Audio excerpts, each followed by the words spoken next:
जय हिंद सभी दर्शक बंधु, आप सबों का लिविंग हैप्पीली में मैं Narendra Kumar wellness consultant entrepreneur trainer स्वागत करता हूं। और आज का जो विषय है हम सबों के लिए, ताकि आप किसी भी आयु वर्ग में हों, यह आपको जानना जरूरी है।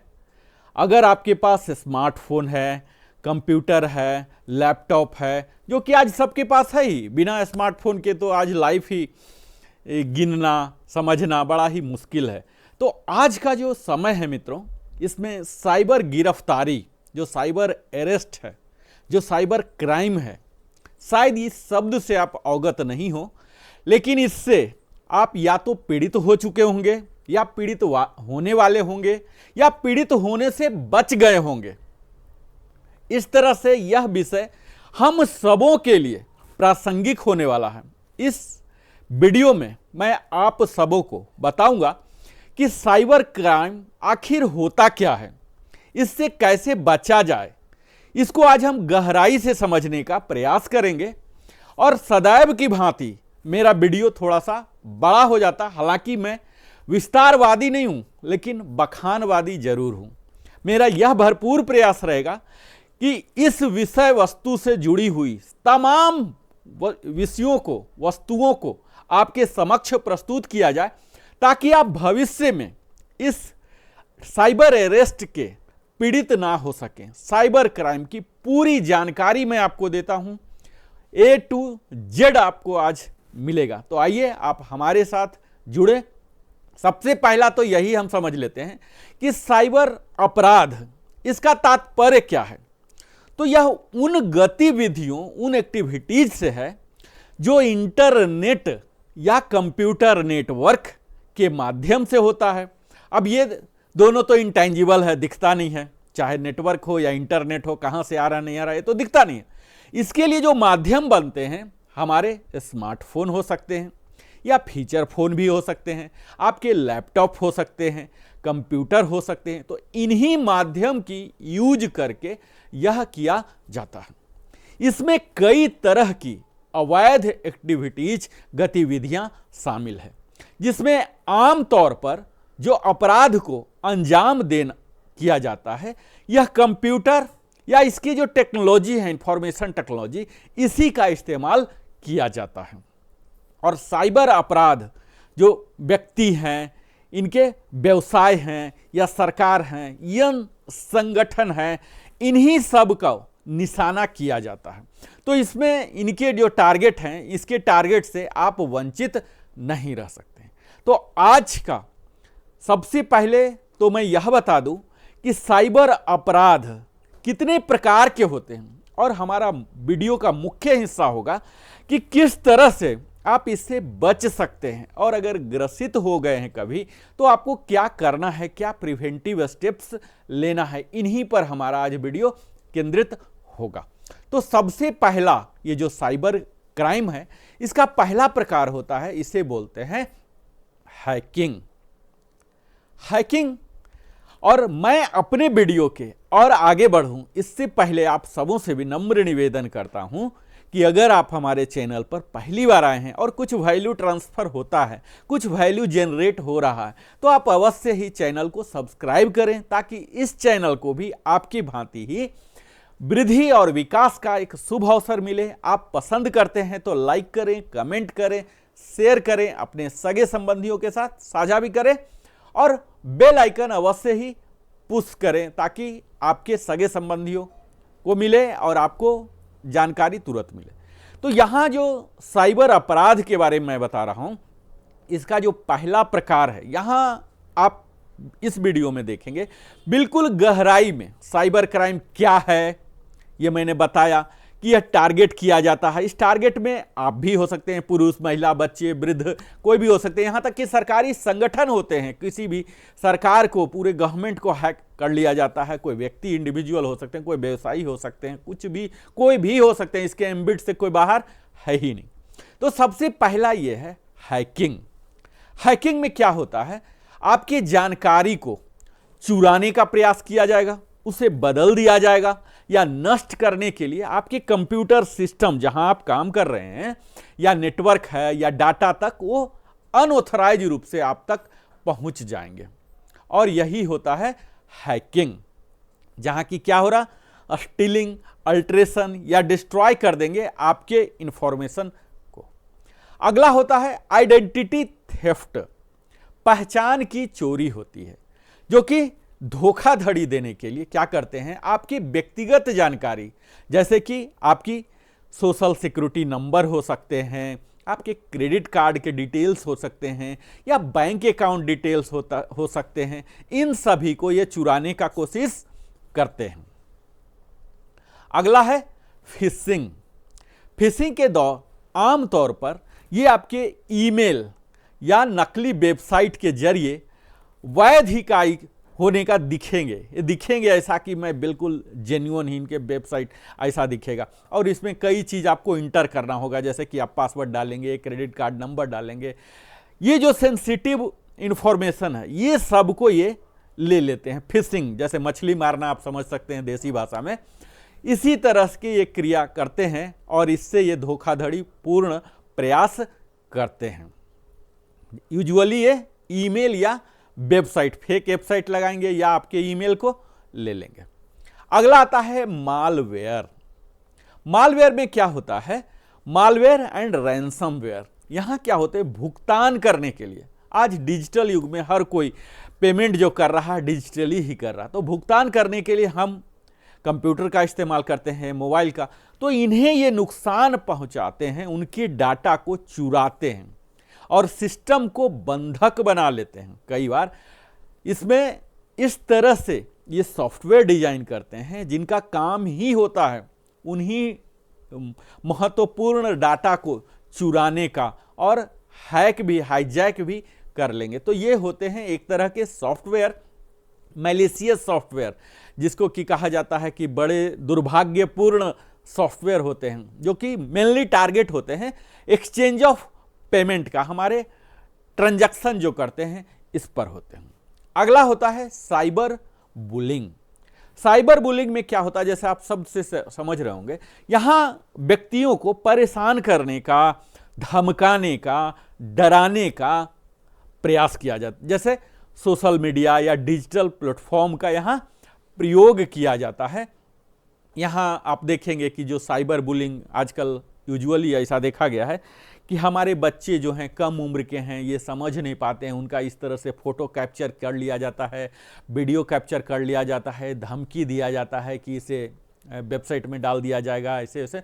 तो इस तरह से इसे साइबर बुलिंग, जो लोगों को परेशान किया जाता है मुख्यतः।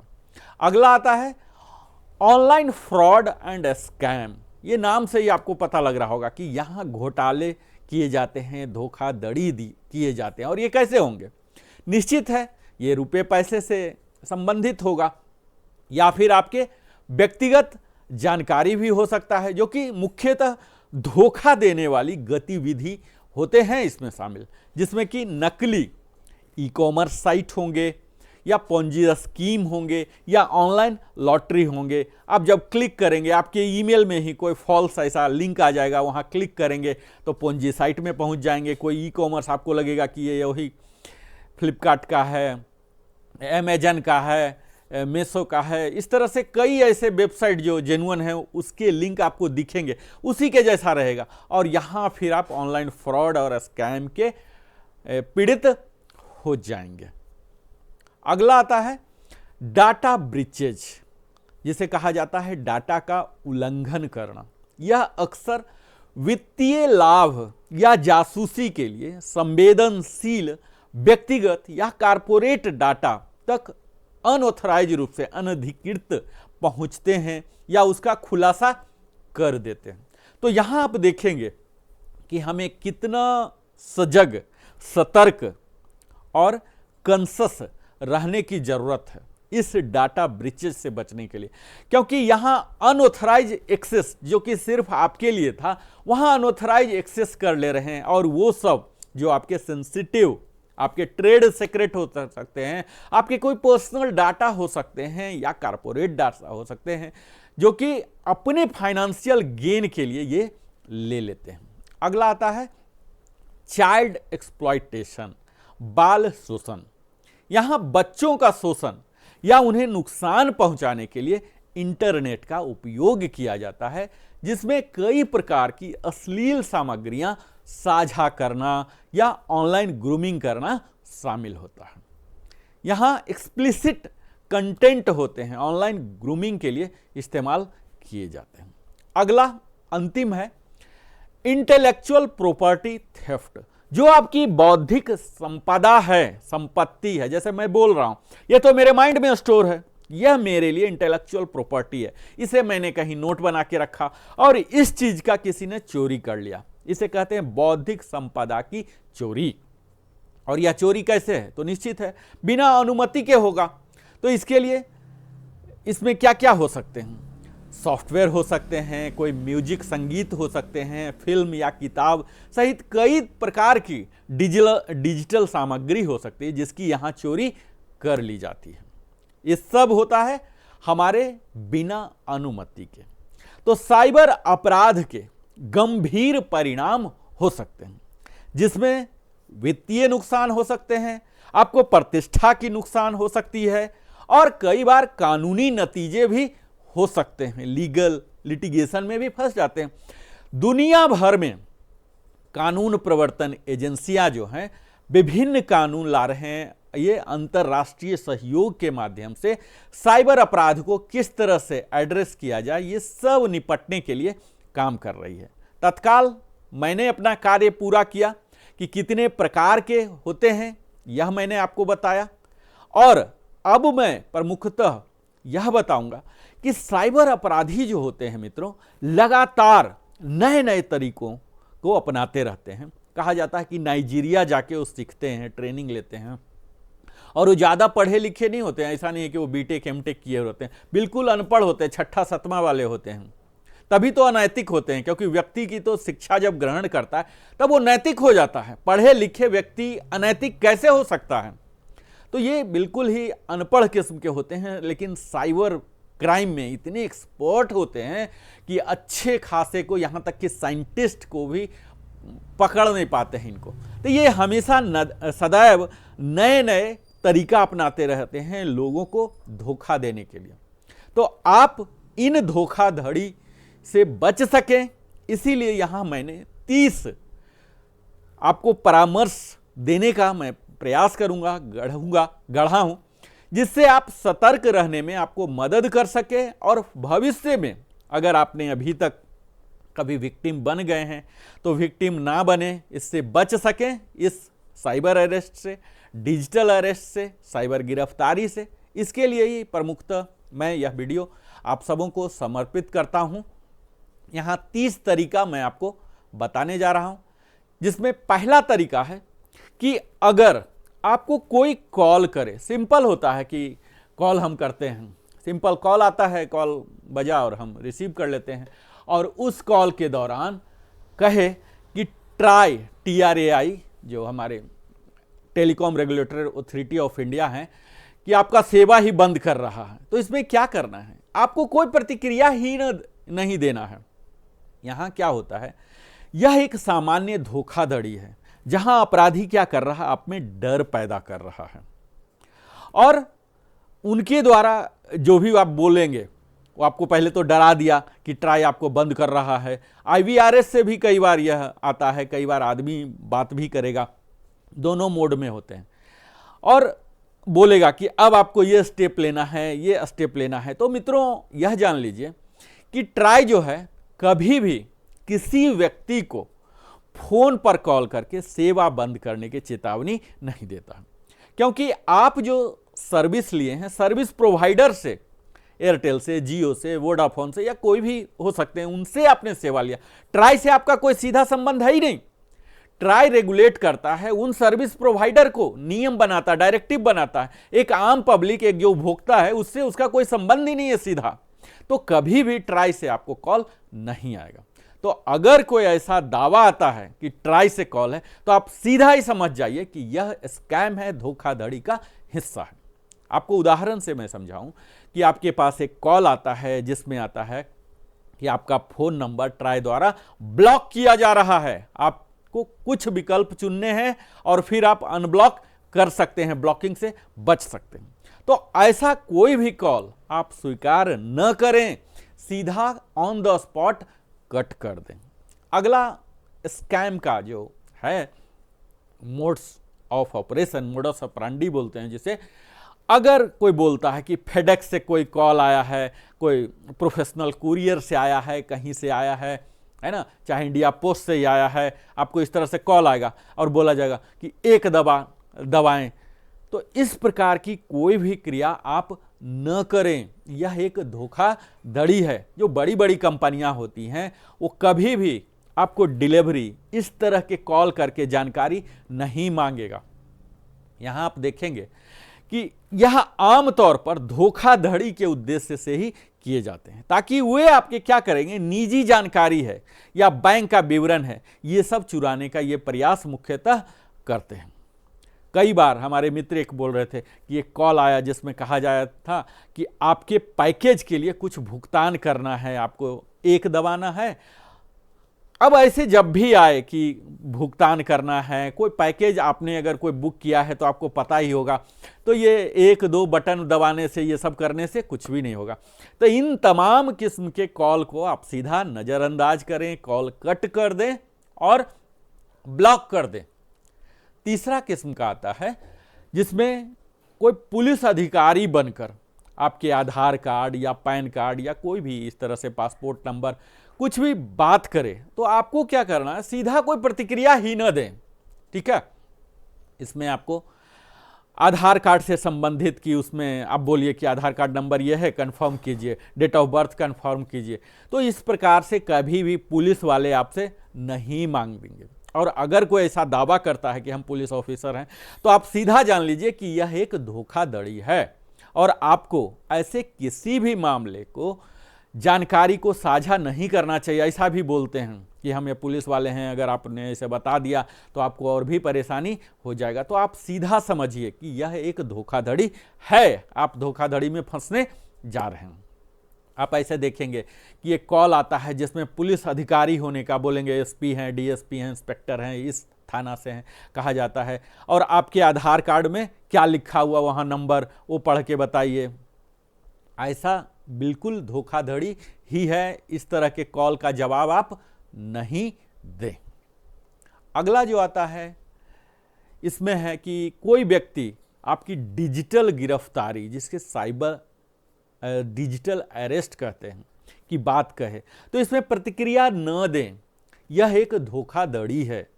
डिजिटल गिरफ्तारी जैसा कि शब्द का उपयोग करके आपको लगेगा कि अरे डिजिटल अरेस्ट, यह हथकड़ी वाला अरेस्ट हो गया क्या, इस तरह से आपको लगेगा, तो यह एक डराने की कोशिश मात्र है। ऐसा कोई कानूनी आधार नहीं है, ये बस एक धोखाधड़ी का हिस्सा है। गवर्नमेंट के पास कोई आईपीसी, सीआरपीसी में, कॉन्स्टिट्यूशन में ऐसा कोई अमेंडमेंट नहीं आया कि आपको डिजिटल अरेस्ट कर लिया गया है, आपने कुछ गलत इस्तेमाल किया है अपने फ़ोन का, इंटरनेट का, कुछ भी ऐसा कोई कानून है ही नहीं।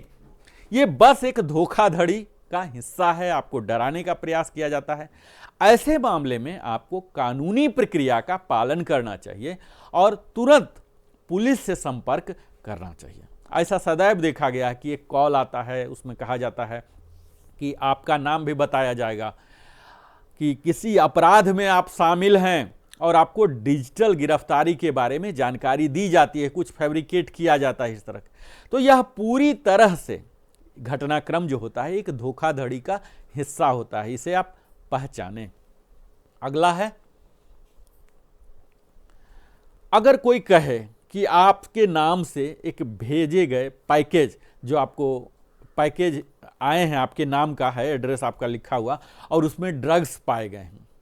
ऐसा भी हो सकता है कि हमारे पास हाथ लगा है जिसमें खोला गया तो देखा गया कि स्क्रूटनी किया गया तो पता लगा कि ड्रग्स हैं, मादक पदार्थ हैं, तो इसमें आपको कोई प्रतिक्रिया नहीं देना है। यह एक धोखाधड़ी है। ये अपराधी जो होते हैं, साइबर क्राइम करने वाले, ये अक्सर इस तरह के झूठे आरोप लगाकर लोगों को डराते हैं, क्योंकि आपसे कब फायदा साधा जाएगा।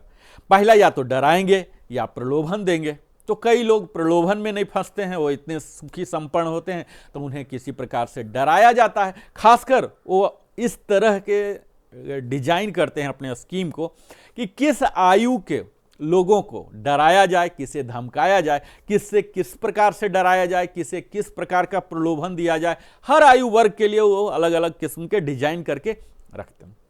तो इसमें यहाँ क्या किया जाता है, मैक्सिमम यह डरा के आपके व्यक्तिगत जानकारी को हासिल करने का प्रयास किया जाता है। और वो ये दावा भी करेंगे कि आपके नाम से भेजे गए पैकेज में ये सब ड्रग्स पाया गया है और उनसे आपसे जानकारी प्राप्त कर लेते हैं। तो अगर आपको इस प्रकार का कोई भी कॉल आता है जिसमें कहा जाता है कि आपके नाम से भेजे गए पैकेज में ड्रग्स पाए गए हैं, आपको जेल भेजा जा सकता है, तो इस परिस्थिति में आपको तुरंत कॉल काटकर साइबर पुलिस से संपर्क करना चाहिए, तभी आप अपनी सुरक्षा सुनिश्चित कर सकते हैं। अगला आता है, कई बार साइबर क्राइम के तहत ही वो कहेंगे आपको कि किसी को कुछ नहीं बताना, कुछ भी कर लिया आपके साथ और बताएंगे कि किसी को कुछ मत कहना, उनकी बात न माने। आपको क्या करना है, उनकी बिल्कुल ही नहीं मानना है। ऐसा नहीं कि कुछ आपके साथ क्राइम हो गया और आपको किसी को बता ही नहीं रहे। आपको तुरंत 1930 cyber crime police helpline number है, उस पर आप सूचना दें। जब आपको कहा जाता है कि किसी को न बताएं, तो आप जरूर ही बताएं। आप समझ जाएं कि यह एक घोटाला है, धोखाधड़ी है। यह आपको संकेत है कि आप धोखाधड़ी का शिकार होने वाले हैं। जब कोई भी व्यक्ति आपको चुप रहने के लिए, या कई बार बोलते हैं कि आप 24 घंटा मोबाइल न कीजिए, कुछ कर दिया उसके बाद बोलेगा मोबाइल स्विच ऑफ करके रख दीजिए, अलग रख दीजिए, किसी को आप बताइएगा नहीं तो आपका सब गड़बड़ हो जाएगा। तो यह असलियत पता लगाने का समय होता है और उस समय से आपको डिबार कर देते हैं। 24 घंटा के लिए, 6 घंटे के लिए, 8 के लिए, 10 घंटे के लिए आपको उलझा देंगे या स्विच ऑफ करने बोल देंगे। तो ऐसे मामले में तुरंत साइबर क्राइम हेल्पलाइन नंबर पर संपर्क करें 1930। इसमें आपको कई बार देखेंगे कि गुप्त रखना होगा। एक कॉल आता है जिसमें गुप्त रखने कहते हैं, और कभी किसी को न बताने की धमकी भी देता है कि अगर आपने बता दिया तो आपको यह हो जाएगा। तो क्लियर कट एकदम स्पष्ट संकेत समझ लीजिए कि यह धोखाधड़ी है। और आपको क्या करना है, तो पुलिस को इमीडिएट, साइबर पुलिस जो होते हैं आपके आसपास साइबर पुलिस स्टेशन होते हैं, यहाँ पर कांटेक्ट करना है, या 1930 पर कर लें, वेबसाइट पर भी कर लें।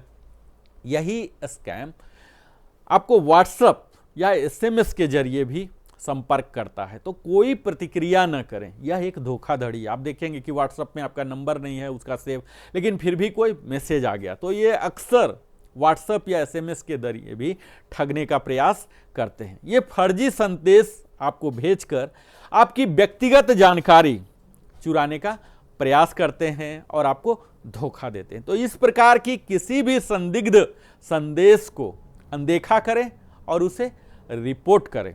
आपको एक संदिग्ध SMS आएगा जिसमें दावा किया जाएगा कि आपने किसी प्रतियोगिता में जीत हासिल की है, आपने जीत लिया है, जिसमें इतना पुरस्कार आया है, उसकी आपको जानकारी दी जाती है। तो आपने तो कोई कंपटीशन में भाग ही नहीं लिया, कोई लॉटरी खरीदा ही नहीं, लॉटरी में आपको विश्वास ही नहीं, आपको विश्वास सिर्फ अपने कर्म पर है। तो लॉटरी आपने जब लगाया नहीं तो कहाँ से जीत जाएंगे। तो इस तरह की तुरंत उस तरह के SMS को इमीडिएट आप डिलीट कर दें। 8वां आता है कि अगर आपको कोई कॉल करता है और कहता है कि गलती से आपके मोबाइल नंबर पर या UPI ID पर पैसा भेज दिया गया है और वह वापस चाहते हैं, तो ऐसी हाल में क्या करना है, आपको कोई प्रतिक्रिया नहीं देना है। यह धोखाधड़ी का एक सामान्य तरीका है, जहां की अपराधी दावा करेंगे कि उन्होंने गलती से आपके UPI ID पर पैसा भेजा है, और जब आप चेक करेंगे तो सचमुच देखेंगे कि 1000 रुपया या 5000 रुपया वहां आया हुआ है किसी ID से। आपको लगेगा कि हाँ, ये तो सही बोल रहा है। अब वो पैसा वापस चाहते हैं, आपको विश्वास दिलाएंगे कि, तो ऐसे मामले में आपको क्या करना है, आपके खाते की जानकारी वो चुराने का प्रयास करते हैं। जब आप उनको वापस करेंगे तो आपका ID उनके पास चला जाएगा, बैंक अकाउंट भी रिट्रीव कर सकते हैं। तो इस तरह की एक्टिविटीज में आप ऐसा न करें। आप बैंक जाएं, बैंक में ऐसी हालत अगर UPI ID में आ जाता है तो आप अपनी शाखा को संबंध साधें और वहां जाके बताएं कि इस तरह से आया है, एप्लीकेशन दें। आप डायरेक्टली ट्रांसफर न करें, आप बैंक को बीच में लाएं, बैंक ट्रांसफ़र करेगी, क्योंकि आपने तो लिया भी नहीं है, आपने कोई मैंडेट नहीं दिया है। तो बैंक को साक्ष्य बनाए, नहीं तो कल आप दे भी दिए और फिर से कहा जाएगा कि आपने नहीं दिया, आपने कुछ किया। तो बैंक के थ्रू यह ट्रांजैक्शन अगर एट ऑल आप लौटाना चाहते हैं तो बैंक बीच में आएगा, उसके थ्रू आप करें, मैंडेट के थ्रू। विदाउट मैंडेट नहीं करें। आपको एक कॉल आएगा जिसमें कि यूपीआई आईडी भेज चुके हैं और वापस चाहता है, तो यह निश्चित समझें कि यह एक धोखाधड़ी का मामला है। ऐसे मामला को आप साइबर क्राइम पुलिस के पास ब्रांच शाखा में जाके बताएं, और यह भी बताया जाएगा कि किसी और को यह मत बताएं, नहीं तो फिर ये हमारा लौटेगा नहीं तो आपको हम नुकसान पहुंचा देंगे। धमकी भी दिया जा सकता है। 9 तरह के होते हैं जिसमें कि आपको कहा जाएगा कि आपके कार वॉशिंग कराना है, कोई मशीन खरीदना है, सोफा खरीदना है, या कोई सर्विस कराना है, और हम किसी प्रतिष्ठित संस्था जैसे कि कोई आर्मी के जवान ही मैं बोल रहा हूँ, सीआरपीएफ के बोल रहा हूँ, बीएसएफ का बोल रहा हूँ, सीआईएसएफ का, कुछ भी ऐसा बोलेंगे, और यहाँ तक कि वो आएंगे भी आपके घर पर, पहचान पत्र भी दिखाएंगे। तो ऐसी हालात में आपको कोई भी प्रतिक्रिया नहीं दिखाना है। यह एक धोखाधड़ी है। आप ये मशीन सर्विस कराने में सस्ता देके ऐसे चक्कर में ना पड़ें, क्योंकि इसके पीछे उसका उद्देश्य कुछ और हो सकता है। इस प्रकार के फर्जी दस्तावेज पहले तो दिखा देगा कि आईडी है, धोखाधड़ी करने की कोशिश कर रहा है, वो आपको विश्वास में भी लेगा और खुद को रेपुटेड कंपनी का बताएगा। तो इससे बचने के लिए आपको सतर्क रहना है। इस तरह के कोई भी, जब आपने बुकिंग नहीं किया तो इस तरह के आप चक्कर में नहीं पड़े। अगला आता है कि जैसे डिलीवरी कंपनी है, स्विगी है, जोमेटो है, वहाँ से कोई कॉल आता है और आपको पुष्टि करने के लिए कहा जाएगा कि हम यहाँ से जोमेटो से, स्विगी से यहाँ से बोल रहे हैं, आप 1 प्रेस कीजिए। तो ऐसी हालत में आपको कोई भी प्रतिक्रिया नहीं देना है। आप सीधा समझें कि यह एक धोखाधड़ी है। इन डिलीवरी ऐप से किसी कॉल के जरिए पता सत्यापन की कोई प्रक्रिया ही नहीं होती, कोई प्रोसीजर नहीं है, कोई प्रावधान नहीं होती। यदि ऐसा कोई कॉल करके आपको ऐसा करने के लिए कहता है तो आपको कभी भी इस प्रकार के कॉल से बचना चाहिए। हमारे कुछ ही 2 महीना पहले ही एक मित्र का कॉल आया कि मैं स्विगी से हूँ, आपने अपनी पता जानकारी सत्यापित करने के लिए एक दवाई है, कुछ आया है आपका, पता नहीं कहाँ आया है। तो इस तरह से आप क्या करें, जैसे भी कुछ भी प्रॉम्प्ट करने को आपको बोलता है तुरंत कॉल कट कर दें, क्योंकि यह सीधा धोखाधड़ी का मामला हो सकता है। 11वां पॉइंट है कि आपको कोई ऑर्डर या राइड, आपने ओला, उबेर और इन ड्राइव, कई तरह के ऐप हैं, ये सब में आपने कोई बुक कर लिया है, अब इसमें आपको कैंसिल करना है, तो इसके लिए बोलेगा कि आपको रद्द किए हैं, आपने ओटीपी दीजिए।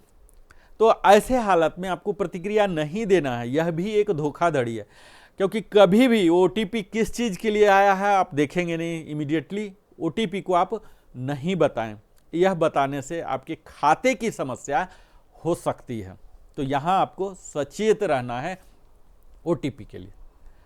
और बहुत ही महत्वपूर्ण है, जो आजकल के युवा वर्ग फंस जाते हैं इसमें, 12वां है कि किसी भी वीडियो कॉल पर अजनबियों से बात न करें, चाहे वो अपोजिट जेंडर के हों या सेम जेंडर को भी हों। ये अपराधी क्या करते हैं, आपके वीडियो कॉल करके आपको फंसा के, आकर्षित करके आपके वीडियो को रिकॉर्ड कर रहे हैं, स्क्रीन को रिकॉर्डिंग कर रहे हैं, और वो तो आपको पता नहीं चलेगा, आप तो मस्ती के आलम में हैं। तो कभी भी अनजान व्यक्ति से वीडियो कॉल बिल्कुल ही ना करें। अगर 13वां आता है कि अगर किसी कॉल से भ्रमित हैं, आपको लग रहा है कि बार बार कॉल आ रहा है, आपको परेशान कर रहा है, तो आप क्या करें, उस नंबर को ब्लॉक कर दें और अपना फ़ोन भी कुछ देर के लिए स्विच ऑफ कर दें। ऐसा तो है नहीं कि हमारे लंग्स है, हर्ट है, अगर बंद हो जाएगा तो काम नहीं चलेगा। 2-4 घंटा बिना फ़ोन के भी आप रहना सीख लें, तो आप बंद कर लें। और इस तरह की जो संदिग्ध कॉल है, इसे आप नज़रअंदाज करें। यही सबसे अच्छा तरीका है, रेदर कि उसे अटेंड करके आप अपना भड़ास निकाल रहे हैं, डांट रहे हैं, गाली गलौज कर रहे हैं।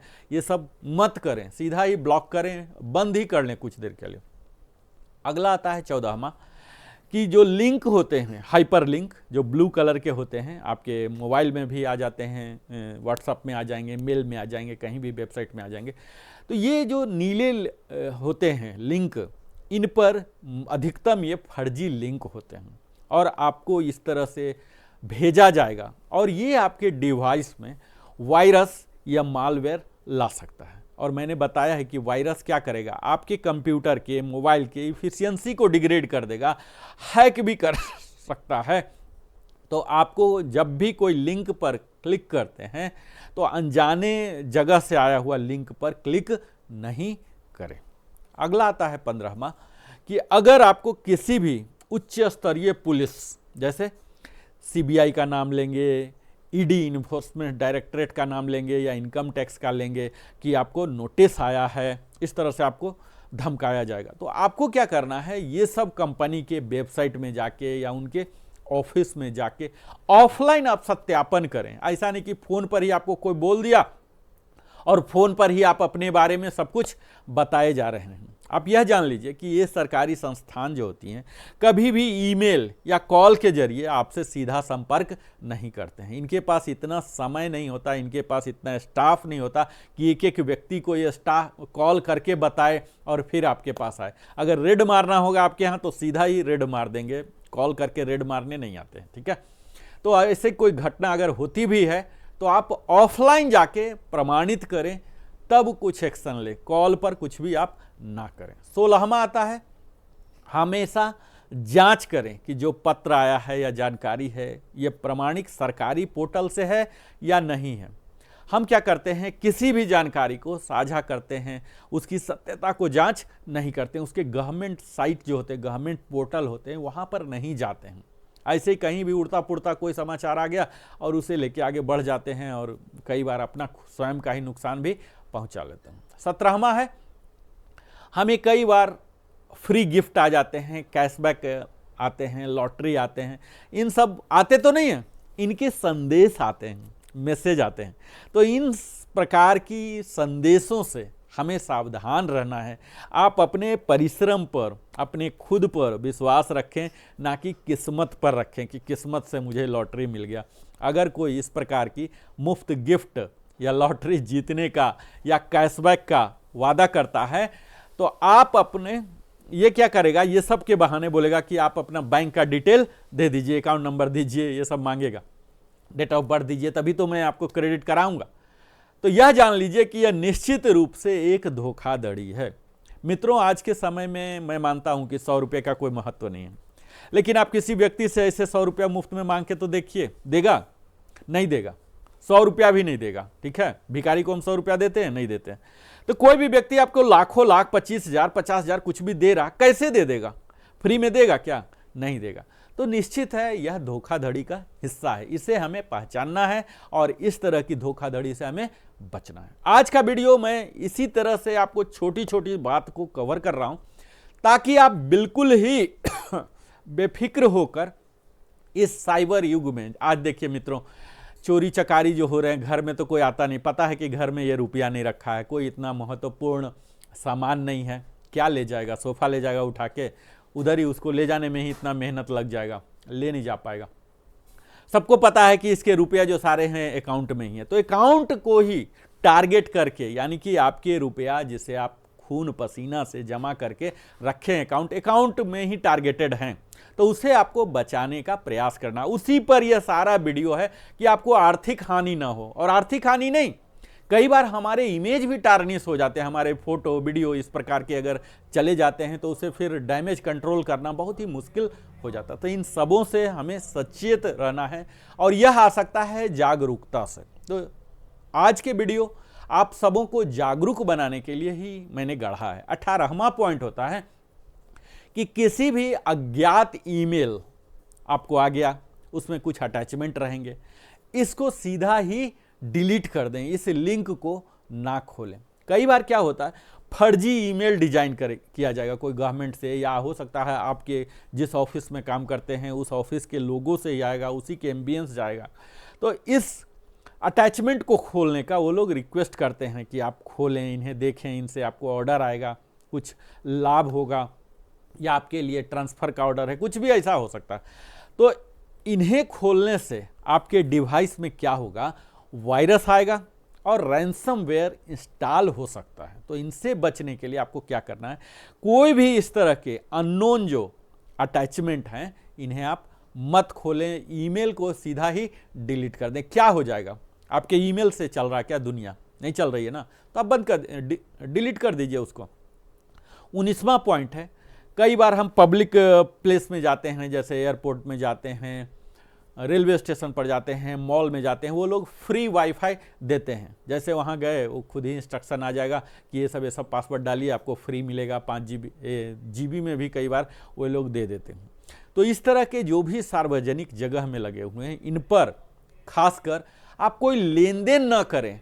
लोग क्या करते हैं, उसमें ऑनलाइन आ गए और फिर वहाँ ट्रांजैक्शन भी करने लग जाते हैं, चाहे गूगल पे से, कोई भी पेइंग वाले ऐप से, या फिर अपने बैंक के ऐप को यूज करके, वेबसाइट को यूज करके। तो इस तरह के टर्न ओवर तो बिल्कुल ही ना करें, स्पेशली पब्लिक वाईफाई, क्योंकि ये सुरक्षित होते हैं। ये जो साइबर अपराधी होते हैं बड़े आसानी से आपकी निजी जानकारी चोरी कर सकते हैं। यहाँ तक कि चार्जिंग के लिए भी आप लगाते हैं, वहाँ भी हो जाता है। 20वां आता है, सोशल मीडिया पर आप अपनी निजी जानकारी साझा न करें। आप सोशल मीडिया पर जो जानकारी दे रहे हैं, फोटो दे रहे हैं, वीडियो, किसके लिए दे रहे हैं? अपने मित्रों के लिए। क्या आपको लगता है कि आपके मित्र आपके बुरे परिस्थिति में आ रहे हैं देखने के लिए? क्या मित्र हैं? मित्र का परिभाषा क्या है? फेसबुक पर हमारे 5000 फ्रेंड है, क्या उनकी परिभाषा है? जब मैं हॉस्पिटल में भर्ती होऊंगा, या वो 5000 जब हॉस्पिटल में भर्ती होंगे, वो जब बुरी परिस्थिति में होंगे, तो क्या मैं उनका परवाह करूंगा? क्या मैं उनके लिए करूंगा? ये जस्ट पत्तियों की तरह हैं। पत्तियों हजारों की संख्या में आते हैं और पत्तियां झड़ जाते हैं। पत्तियों तभी तक रहेंगे जब तक उनका आयु है। तो ये जो मित्र हैं सिर्फ आपको लाइक और कमेंट और वाहवाही के लिए, शाबाशी के लिए, क्या ये आपके काम पर आएंगे? पत्तियां काम कर सकती हैं आपके लिए? पत्तियां क्षणिक ही होती हैं, इन्हीं तरह की। तो इन पत्तियों के लिए आप किस लिए अपनी निजी जानकारी साझा कर रहे हैं मीडिया पर? ये क्या करते हैं, आपकी निजी जानकारी को इस्तेमाल कर जो अपराधी होते हैं इनका दुरुपयोग करते हैं। आपके पूरे घर में आप पूरा फोटो वीडियो बना रहे हैं, घर में जा जाके, और इनको पूरा पता लग जाता है कि इसका घर कैसा है, दरवाजा किधर है, कपबोर्ड क्या है, नहीं है, पूरा डिटेल इन्हें पता लग जाता है। तो ये सबसे बचें और इन सारी बिंदियों का पालन करें, सतर्क रहें, तभी आप साइबर अपराध से बच सकते हैं। आपकी इन सोशल मीडिया के आईडी को, आपको क्या पता कि वो फ्रेंड जो बना है वो कौन है, या किसके आईडी को, फेक आईडी, फेक फोटो इस्तेमाल कर रहा है। तो इन सभी चीज़ों से आपको बचना है और यथासंभव आप प्रयास करिए कि सोशल मीडिया अगर आप इस्तेमाल कर रहे हैं व्यवसाय के लिए, व्यापार के लिए, तब तो अलग बात है। अदरवाइज अगर आप टाइम पास के लिए इस्तेमाल कर रहे हैं तो कम से कम या नहीं के बराबर ही अपनी निजी जानकारियों को साझा करें, जो कि हानिकारक नहीं होगा। जितना ज़्यादा आप निजी जानकारी साझा करेंगे उतना ज़्यादा आप प्रोन होते जाएंगे साइबर अरेस्ट के। 21वां पॉइंट आता है, आपके बैंक या कोई भी फाइनेंशियल इंस्टीट्यूशन है, इनके जो फर्जी कॉल आएंगे, इनके नाम को कह के, एक्चुअल तो आएगा नहीं, अगर कोई कॉल आता है और यह दावा करता है कि आपका जो बैंक है, वो पता भी कर लिया होगा कि आपका किस बैंक में अकाउंट है, उसी बैंक का नाम लेके भी बोल सकता है कई बार कि हम उस बैंक के अधिकारी हैं, और आपके खाते या कार्ड की कोई जानकारी मांगता है, बंद हो जाएगा, KYC नहीं है, फोटो नहीं है, या कोई आधार नंबर नहीं है, कुछ भी ऐसा बोला जा सकता है आपको डराने के लिए। तो आप कभी भी फोन पर ये वाइटल जो इंफॉर्मेशन है इसे आप नहीं दें। यह जानें कि जो बैंक के कर्मचारी हैं, अधिकारी हैं, वो कभी भी आपको फोन करके ये सब जानकारी नहीं मांगेंगे, क्योंकि उनको डॉक्यूमेंटेशन के लिए आपका डॉक्यूमेंट चाहिए, हार्ड कॉपी चाहिए, जीरोक्स चाहिए, अटेस्टेड कॉपी चाहिए। आपके फोन कॉल करके वो सिस्टम में इंटर कर ही नहीं सकते, क्योंकि उन्हें भी यह दिखाना है कि यह डाटा आपने जो इंटर किया बेस्ड ऑन विच ऑथोरिटी। जब तक आप एक कोई भी मैंडेट नहीं देते हैं, कोई भी फॉर्म नहीं देते हैं, बैंक की यह हिम्मत नहीं है, ताकत नहीं है, अधिकार नहीं है कि वो आपके कोई भी ट्रांजैक्शन को करा सकते हैं। उन्हें हार्ड कॉपी चाहिए ही, या फिर आप डिजिटली करते हैं तो पासवर्ड डालिए। तो आपसे कोई भी जानकारी इस प्रकार की मांगी जा रही है तो निश्चित है यह धोखाधड़ी का हिस्सा है, इससे आपको बचने की आवश्यकता है। कई बार 22वां है कि आपको कॉल आएगा कि आपका सेवा बंद हो रही है, आपका बिजली कट रहा है, फ़ोन कट रहा है, पानी कट रहा है, कोई सुविधा का नाम लेके सिम ही डिस्कनेक्ट हो रहा है, आपका इंटरनेट बंद हो रहा, बैंक सेवा बंद हो रहा है। और उसके बाद क्या करेंगे, एक बैंक लिंक दे देंगे कि इस लिंक को क्लिक कीजिए, आपका ये सही हो जाएगा, हम सही कर देंगे। तो ये निश्चित जानिए कि यह एक धोखाधड़ी है। आपको कई बार बैंक के टाइमिंग के अलावे भी, छुट्टी के टाइम में भी या बैंकिंग आवर में भी अगर किया जाता है, तो इस तरह का अभी तक किसी भी बैंक में कर्मचारी नहीं है जो आपको लिंक भेज के काम करा लें। तो ये निश्चित समझे कि यह एक धोखाधड़ी का हिस्सा है। 23वां आता है, कई तरह के आप ऐप हमेशा आप देखेंगे यूट्यूब में भी, कई जगह प्ले स्टोर में जाइए, ऐप स्टोर में जाइए, ये इंस्टॉल कीजिए, ये इंस्टॉल कीजिए, लिंक भी आते रहेंगे, कहीं जा रहे हैं तो ऐप इंस्टॉल करें। इस तरह के अनजान लिंक से आप किसी भी प्रकार का ऐप इंस्टॉल न करें। ये ऐप मुख्यतः आपकी व्यक्तिगत जानकारी, जो फाइनेंशियल इंफॉर्मेशन है, इन सबों को चुराने के लिए ही बनाया गया है। यह आपको लाभ कुछ नहीं देगा, फ्री में बोलेगा हम आपका ये एडिटिंग कर देंगे, वो कर देंगे, वो कर देंगे, बड़े बड़े दावा करेंगे, एक दो कर भी देंगे, और ये बैकग्राउंड में आपकी स्क्रीन को कैप्चर करते रहेंगे, आपके पासवर्ड को कैप्चर करते रहेंगे। तो किसी भी इस तरह के फर्जी ऐप जो है आप इंस्टॉल नहीं करें जब तक कोई ज़रूरत ना हो। ज़रूरत वाला ही ऐप रखें और फालतू फंड का ऐसे वाला नहीं रखें, क्योंकि फिर फंस जाएंगे आप। 24वां है, कहीं भी आप QR कोड का है, कहीं भी पेमेंट करना है तो QR कोड स्कैन कर दें। तो इस तरह से अगर कोई अज्ञात है, ठीक है, जिसके बारे में आप जान ही नहीं रहे कौन से दुकान वाले का है, क्या नाम आ रहा है, वो व्यक्ति नहीं है, ऐसे कहीं पड़ा हुआ है, दान देना है, मंदिर में गए या कहीं भी ऐसा जगह हो सकता है अज्ञात जगह, वहाँ पे स्कैन कर दिए कि इसको हम दे देते हैं, कोई भिखारी है ऐसे बार कोड लेके भी बैठा हुआ, तो ये सब आपको फर्जी वेबसाइट पर ले जा सकते हैं। जैसे बार कोड स्कैन करेंगे, ऐसा नहीं कि पेमेंट के लिए, ये वेबसाइट पर कहीं भी ले जा सकता है। आपको लिंक एक प्रकार का होता है, उस लिंक में चला जाएगा और फिर वहाँ जैसे आप लैंड करेंगे उसके होम पेज पर, वह आपके बैंक खाते को भी नुकसान पहुँचा सकते हैं। वहाँ आपको कुछ क्लिक करने बोलेगा, कुछ इंस्ट्रक्शन देगा और वो सब करेंगे तो आप फंसते चले जाएंगे। तो इससे बेहतर है कि कोई भी अज्ञात ऐसा QR कोड है तो इसे स्कैन करने से बचें। 25वां है कि आप जब भी पासवर्ड यूज करते हैं, देखिए मित्रों, आज के समय में आप कंप्यूटर यूज ना करें, मोबाइल यूज ना करें, यह तो संभव नहीं है, क्योंकि डिजिटल आज जो समय हो गया, पूरे ग्लोब की जरूरत हो गई है डिजिटल। अब यहाँ क्या करना है, हम बचाव कर सकते हैं। ऐसा तो नहीं है कि हम डिजिटल आए ही ना, स्मार्टफोन यूज ही ना करें, फीचर फोन यूज ना करें, इंटरनेट यूज ना करें, तो शायद यह कहना व्यवहारिक नहीं होगा। हमें क्या करना है, अपना ईमेल या जहां कहीं भी कोई बैंकिंग खाते के लिए ही इतना स्ट्रॉन्गेस्ट लगाइए और अलग अलग पासवर्ड का इस्तेमाल करें। कई लोग क्या करते हैं, वही ईमेल में है, वही बैंक में भी है, वही ATM में भी है, वही हर जगह 50 जगह वही रखते हैं। इस तरह से नहीं रखिए। और ईमेल का जो पासवर्ड है या किसी का भी पासवर्ड है, इसे क्या कीजिए, मिनिमम 8 कैरेक्टर तो रखिए ही, अल्फा न्यूमरिक रखिए, यानी कि ABCD भी हो, नाम भी हो और सिंबल भी हो। अल्फ़ाबेट जो हो उसमें स्मॉल भी हो और कैपिटल भी हो। इसे पासवर्ड के बारे में कहा जाता है कि यह इजी टू रिमेंबर हो, आप आसानी से इसे याद रख सकें, लेकिन टफ टू गेस, किसी और के लिए अनुमान लगाना ये बड़ा ही मुश्किल हो। ऐसा ना हो कि आप अपने नाम से पत्नी के, बच्चे के नाम, घर के नाम, जगह के नाम, डेट ऑफ बर्थ इस तरह से जोड़ दिए हैं। जैसे मैं नरेंद्र हूं तो नरेंद्र अपना ईयर ऑफ बर्थ दे दिया, तो ये कोई भी गेस कर सकता है। या कई लोग क्या करते हैं, ABCDEF 1 2 3 4, ऐसा वर्ल्ड का सर्वे है कि अधिकतम लोग क्या करते हैं पासवर्ड में 1 2 3 4 5 ABCD ऐसा पासवर्ड रख लेते हैं। तो इस तरह के आसान पासवर्ड से बचें जो कि कोई भी क्रैक कर सकें। पासवर्ड क्रैक करने वाले ऐप भी आते हैं, तो ये आसान वाले जल्दी क्रैक हो जाते हैं।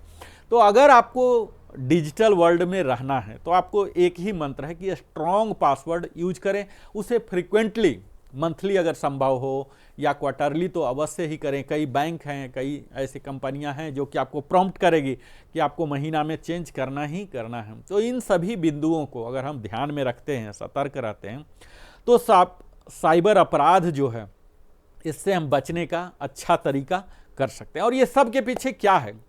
जागरूकता और सतर्कता है, जो कि हमारा प्रयास निरंतर यही है। अगला मैं 26वां बिंदु पर आऊं, यह है किसी भी डिवाइस को हम चार्जिंग करने लगते हैं। जैसे एयरपोर्ट पहुंचे, देखे अरे चार्जर है, स्टेशन पहुंचे, वहाँ बस स्टैंड में भी कहीं भी गए, तुरंत अनजाने जगह में चार्जिंग स्टेशन में अपना मोबाइल न लगा दें, लैपटॉप लगा देते हैं। ये सार्वजनिक जगह के जो चार्जिंग स्टेशन हैं या यूएसबी पोर्ट, इससे आपको बचना है। इनमें क्या होता है, जूस जैकिंग नाम की एक टेक्निक होती है मित्रों। ये जूस जैकिंग करके क्या करेगा, आपके मोबाइल का, लैपटॉप का डाटा चुरा लेगा और आपको पता नहीं लगेगा। पूरा गैलरी से चला गया, उसमें जो आपने स्टोर किया है, जहाँ जहाँ ऐप यूज कर रहे थे, पासवर्ड सेव किए थे, ये सब चोरी हो गया, आपको पता भी नहीं लगा। आपको तो लग रहा कि चार्जिंग हो रहा, बड़ा फास्ट चार्जिंग है। तो ऐसे सार्वजनिक जगह में चार्जिंग करने से बचें। अगला पॉइंट आता है, 27वां है, अज्ञात सोशल मीडिया या फ्रेंड रिक्वेस्ट। आप उस फ्रेंड को जान ही नहीं रहे हैं, पहचान ही नहीं रहे हैं, और उसके फ्रेंड रिक्वेस्ट को आपने एक्सेप्ट कर लिया, तो कल हो के क्या होगा, आपको कुछ साल के बाद पता ही नहीं लगेगा कि ये जानता हुआ वाला है या अनजाना, हो सकता कभी मिले हों। ये आपको क्या करेगा, फर्जी प्रोफाइल भी बना लेगा। आप जिस ऑर्गेनाइजेशन से हैं उसी से मिलता जुलता वो भी प्रोफाइल बना लेगा, और बन के फिर आपकी निजी जानकारी ये निकाल सकता है, जहाँ कि आप रखे हुए हैं। कई चीज़ हैं जो कि हम काफ़ी चीज़ से शेयर कर लेते हैं, चूँकि अब वो फ्रेंड हो गए हैं, उनका लिमिट बढ़ गया है, कई चीज़ वो शेयर कर सकते हैं। तो किसी भी अनजाने का फ्रेंड रिक्वेस्ट बिल्कुल आपको एक्सेप्ट करने की ज़रूरत नहीं। बहुत सारे फ्रेंड रिक्वेस्ट करके, बहुत सारे फ्रेंड करके आप महान नहीं हो सकते हैं। महान अगर बनना है आपको, तो उसके लिए साधना करना पड़ेगा, अपने आप को खपाना पड़ेगा, अपने आप को महान से महान त्याग के लिए तैयार होना पड़ेगा। बहुत ज़्यादा मित्र से कोई महान नहीं होता है। महानता इतना सरल होता तो हमारे सारे महापुरुष ही होते, पुरुष नहीं रहते। तो इसके लिए अपने आप को खपाना पड़ेगा, बहुत बड़ी कीमत चाहिए महान बनने के लिए। ऐसे कोई फ्रेंड रिक्वेस्ट एक्सेप्ट करके महान नहीं हो सकता। तो ये सब चीज़ हैं जो कि आप अगर थोड़ी थोड़ी छोटी छोटी चीज़ हैं, क्योंकि आज यह महत्वपूर्ण हो गया है डिजिटल युग में, तो आप बचेंगे कब, जब आप सतर्क रहेंगे, जागरूक रहेंगे। इन सारी 30 बिंदु जो एक एक करके मैं बता रहा हूं, ये सब का जब इस्तेमाल करेंगे तो निश्चित है कि आप कभी विक्टिम नहीं होंगे। 28वां बिंदु है यहाँ कि मल्टी फैक्टर ऑथेंटिकेशन, जिसे बोलते हैं MFA का उपयोग करें। यह आप अपने बैंकिंग के लिए, ईमेल के लिए या सोशल मीडिया अकाउंट को सुरक्षित रखने के लिए करते हैं, जो कि आपको OTP के द्वारा, जैसे बैंकिंग के आप करते हैं तो वहाँ क्या किया जाता है, जब तक OTP नहीं करेंगे, जो भी गवर्नमेंट वाले साइट होते हैं उनको अगर लॉगिन कर रहे हैं तो लॉगिन के लिए आपको ID चाहिए, पासवर्ड चाहिए और फिर OTP चाहिए। लॉगिन ID पासवर्ड तो आप सुरक्षित कर देते हैं, रिमेंबर माई ID पासवर्ड वो सिस्टम स्टोर कर लेता है, लेकिन OTP आपको देना पड़ता है, कैप्चा देना पड़ता है। तो यह OTP की जो व्यवस्था है, इसे ही MFA करते हैं। कई तो मैंडेटरी करते हैं और कई लोग आपसे ऑप्शन मांगते हैं कि आपको OTP वाला चाहिए क्या, तो आप OTP वाला MFA जो ऑथेंटिकेशन है करें और अपने मोबाइल को लॉक रखें, कंप्यूटर को लॉक रखें। ये भी मल्टीपल फैक्टर ऑथेंटिकेशन हो जाता है। ऐसा नहीं कि कोई भी आपके लैपटॉप में आके बैठ गया तो लैपटॉप ही लॉक रखें, उस ऐप को रखें, उस फोल्डर को रखें, उस ड्राइव को रखें, सबको लॉक करके रखें, ताकि कोई भी वायरस या कोई भी व्यक्ति फिजिकल आके आपको सेंधमारी न कर सके, नुकसान न पहुंचा सके। 29वां पॉइंट है, जब भी कोई निवेश, इन्वेस्टमेंट या स्कीम का वादा करे तो आप जांच लें। आपको बताया जाएगा कि आप 2 साल में ही दुगना हो रहा है, 3 साल में 5 गुना हो रहा है, या 18% का रिटर्न दिया जा रहा है, 25% का, कुछ भी जो भी उसे अच्छा लगे और जिस आपके लेवल को, अगर प्रोफाइल को समझ गया है तो आप कहाँ प्रलोभित हो सकते हैं, कहाँ आप झुक सकते हैं, इस तरह से आपको वादा किया जाएगा। और खासकर हम में से अधिकतम लोग क्या करते हैं, क्विक मनी मेकिंग में विश्वास रखते हैं, बहुत जल्दी पैसा कमाना चाहते हैं, बहुत जल्दी अमीर बनने में श्रद्धा रखते हैं।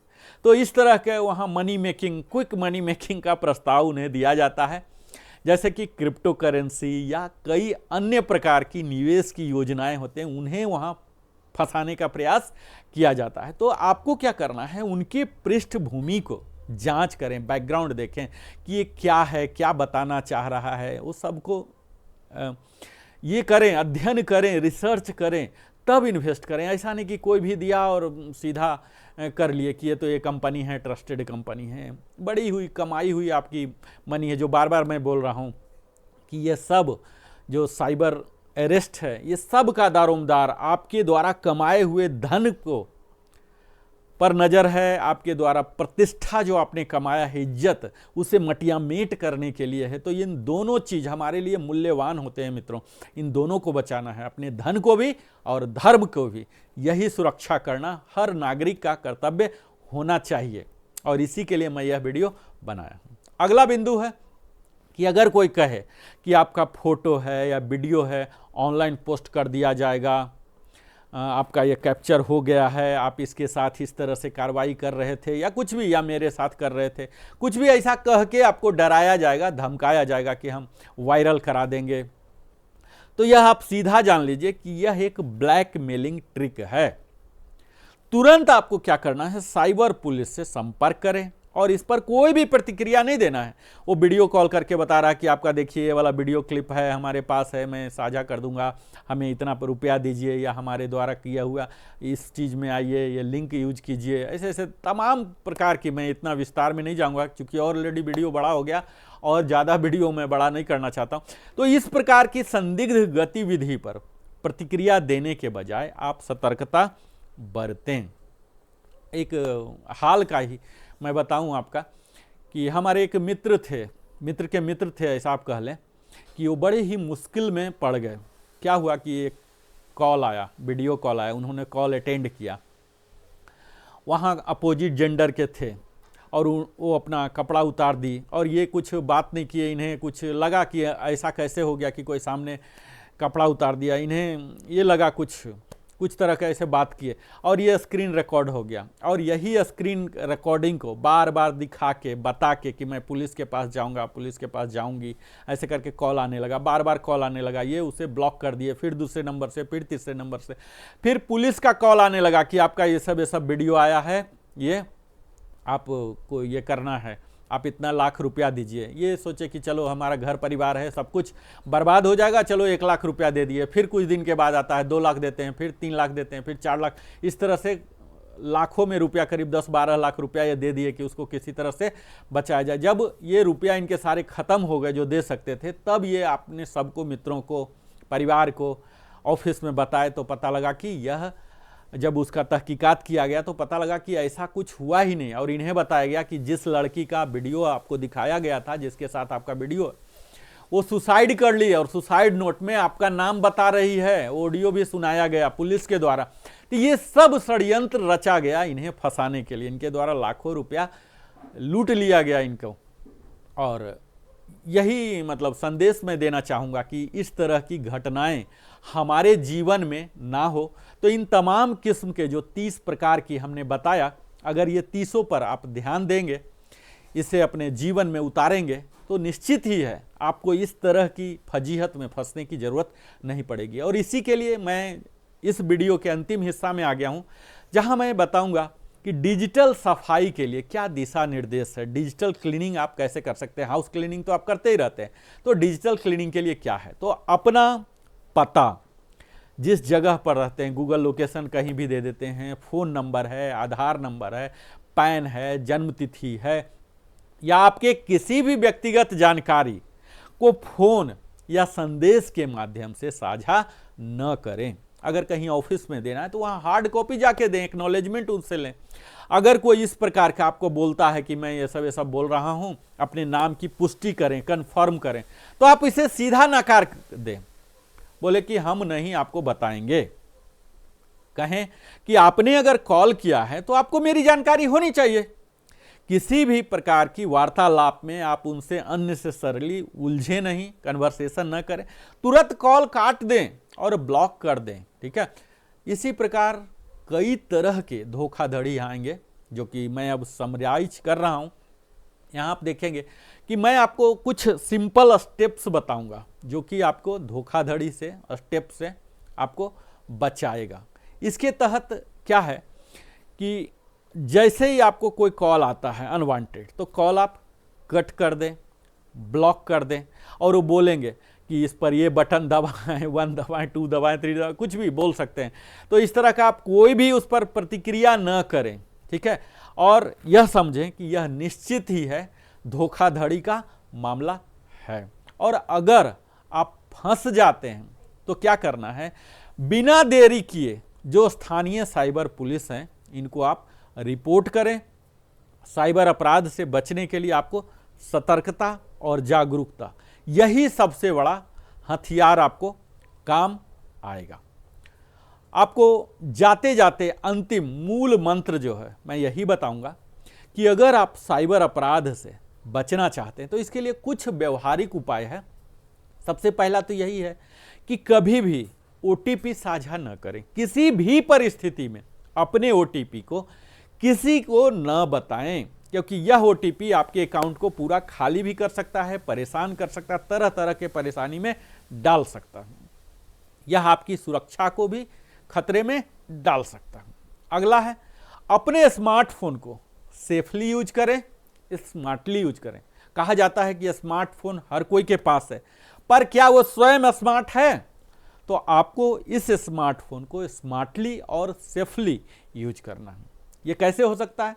तो जब भी आप बैंकिंग लेन देन करते हैं तो आप यह कोशिश करें कि आप स्मार्टफोन के बजाय अगर यह कंप्यूटर पर कर सकते हैं, लैपटॉप पर कर सकते हैं या सुरक्षित रूप से कर सकते हैं तब करें।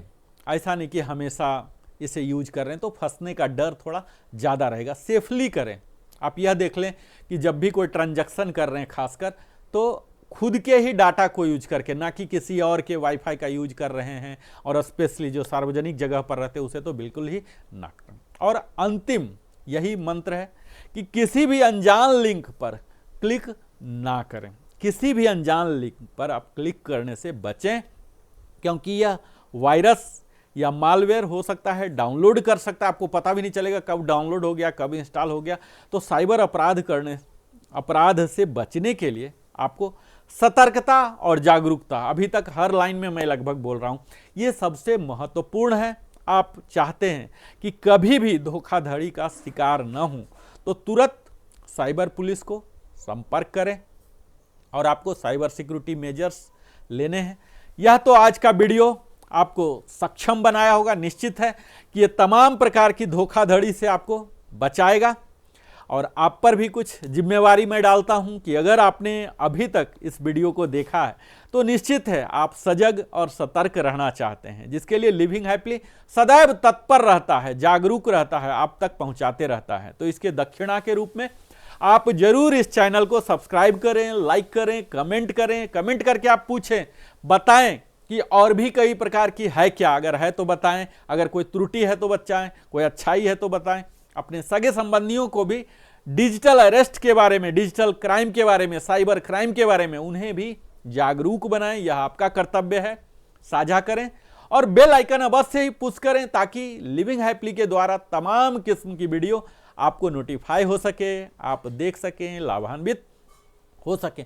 और अंत में मैं Narendra Kumar, wellness consultant, entrepreneur trainer, हृदय की गहराई से आपको धन्यवाद प्रकट करता हूं, थैंक यू बोलता हूं कि आपने जीवन की बहुमूल्य समय हमारे साथ देने के लिए विचार किया। बहुत बहुत धन्यवाद। फिर मिलता हूं अगले वीडियो में। धन्यवाद।